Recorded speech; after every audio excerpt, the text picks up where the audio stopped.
jirtanitti nagaa fi salaamtaan teenya sana geessichaa viidiyoo barnoota iimeeliitiif wal qabatu gabaabaa bareedaa tokkoon qabadhee isinii dhiyaadhee jira. Viidiyoon keenyaas yeroo baay'ee iimeeliin keenya akka nu jalaa haak hin taaneef wantoonni nuti godhuu qabnu maal fa'aa akka ta'e akkamitti hakara jalaa jabeeffannaa iccitiisa iimeelii keenya kan jiru yeroo baay'ee iimeelii amma fakkeenyaaf kompiitaraa fi bilbiluma keenya irra yeroo fayyadamnu divaayisii tokko qofa irratti akka inni maaneej ta'ee nu taa'uu danda'u.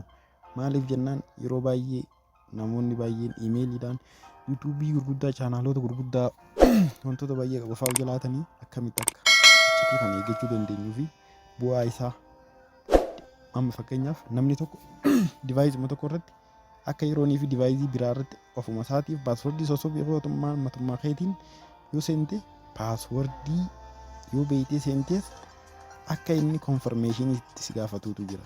Konfirmeeshiniin san bu'aan isaa maali? Akka si ta'uu fi si ta'uu dhaba. Namni tokko paaswordii kee beekuus cabsee seenee yoo ni si ta'e bilbiluma harka kee jiru harka keetiin baan irratti si himoo nama biraatii inni kun kan jiru waan ergamutu jira konfirmeeshinii. Inni san akkamitti akka ta'uu danda'u waliin ilaallaa. Warri asxaa YouTube subscribe godhin chaanaalii keenya haaraa kan taatan asxaa YouTube subscribe akka yeroo hundi viidiyoon keenya isin bira gahuuf all notification irra godhadhaa.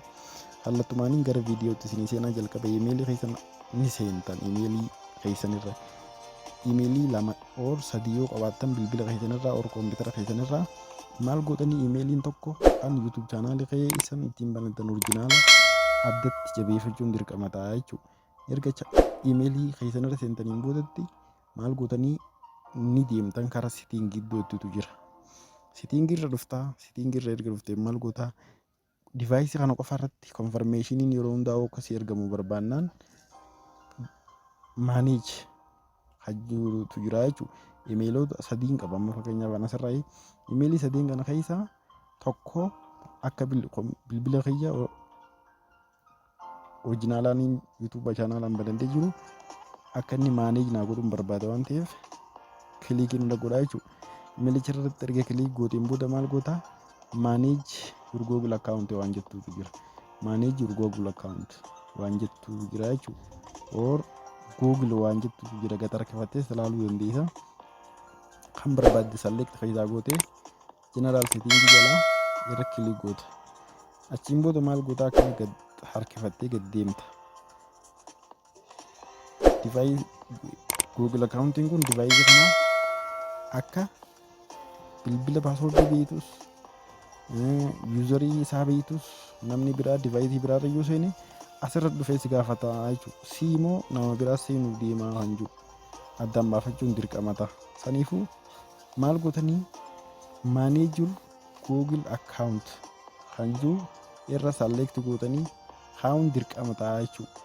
Siistemoota maaneejur Google account jijjiira tokkoffaarraa asumarra kilik gootanii kallattiin ganaa set as profile jettaniini Google accountiin kun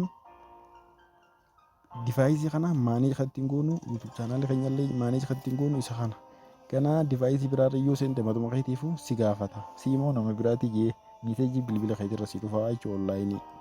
Saniifuu your account is protected jee bifa magariisa harnaa si kanna haakii namni biraa divaayisii biraatiin si jalaa seenuu hin danda'u jechuudha.